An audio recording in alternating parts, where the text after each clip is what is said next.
Hi friends, మనం ఈరోజు బీరకాయ కూర చేద్దాము. ఎందుకంటే బీరకాయ ఎండలకి చలవ చేసింది. ఎండాకాలం బీరకాయ కూర బాగుంటుంది, పీచు పదార్థం తినాలి. ముందుగా మనం ఉల్లిపాయ వేసి వేయించుకుంటున్నాము.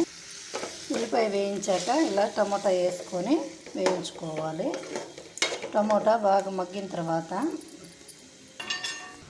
ఇలా టమోటా వేసినప్పుడు కొంచెం ఉప్పు, కొద్దిగా పసుపు వేసుకొని మనము ఇలా కలిపేసి మూత పెట్టుకున్నట్టయితే ఇది బాగా మగ్గిపోతుంది. మగ్గిన తర్వాత ఇదిగోండి బీరకాయ అంతా కట్ చేసి పెట్టుకున్నాను. తర్వాత బీరకాయ వేయాలి. కట్ చేసుకున్న బీరకాయని ఇలా వేసేసి కలుపుకొని మనం ఒక 10 మినిట్స్ మూత పెట్టేస్తే బీరకాయ కూడా బాగా మగ్గిపోతుంది. బీరకాయ మెత్తగా ఉడికాక నేనైతే కొబ్బరి కారం వేసుకుంటున్నాను.